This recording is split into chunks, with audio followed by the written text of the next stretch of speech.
فرش الأسنان أنواع زي حلاوة المولد بالظبط، في نوع بيضرك ونوع بيفيدك.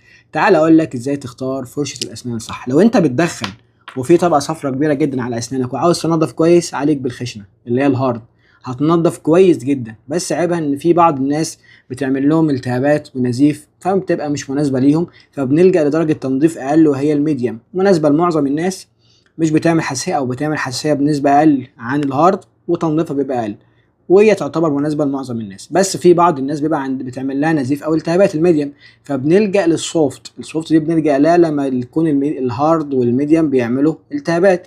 السوفت تنظيفها ضعيف، مش طبعا ضعيف، والتهاباتها مش موجودة أو تكاد تكون معدومة مع معظم الناس. لكن في ناس السوفت كمان بتعمل لها التهابات وبتعمل لها نزيف، فبنلجأ للإكسترا سوفت اللي هي فائقة النعومة. دي بتستعملها لو أنت بتنظف أصلا، بتعمل جلسات تنظيف أو بتعمل أو في عامل عملية في أسنانك، فبنستعمل فائقة النعومة الإكسترا سوفت. ديت مش بتنظف، هي مجرد إن هي بتحافظ على درجة النظافة الموجودة، ومش بتعمل نزيف ولا بتعمل التهابات في اللثة.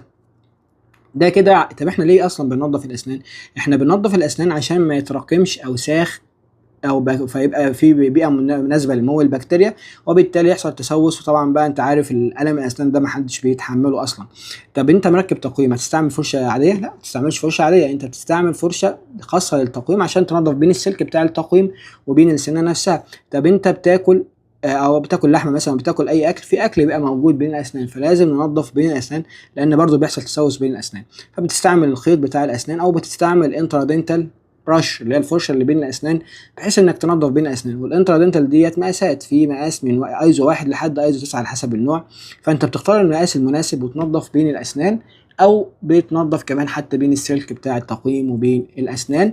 وساعات بيبقى في ريحه وحشه في البق، في لها اسباب كتيره، بس اهم سبب ليها وهو اللسان مش بيبقى ده بيئه مناسبه لنمو البكتيريا والفطريات، فبتعمل بيها ريحه وحشه. ففي فرشه مناسبه، في فرشه خاصه للسان عشان تنظف اللسان، وفي معجون خاص للسان. اياك تستعمل المعجون بتاع المعجون العادي، لان المعجون العادي لو انت استعملته هيعمل لك تقرحات والتهابات وهيبهدلك. فانت لان فيه سلفيت وفلورايد ومواد تانية هتعمل لك التهابات اللسان، فانت بتشوف بتشوف معجون خاص للسان عشان تنظف اللسان.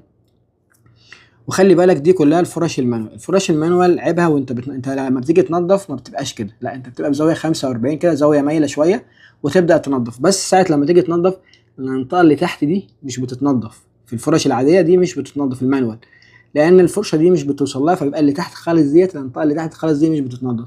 ففي الحاله ديت احنا بنلجا ان احنا بنستعمل الالكتريك برش، الفرشه الكهربائيه، عشان ننظف المنطقه اللي تحت ديت، بحيث ان يبقى 100% من الاسنان نظيفه ومفيش طبقه صفراء من تحت موجوده.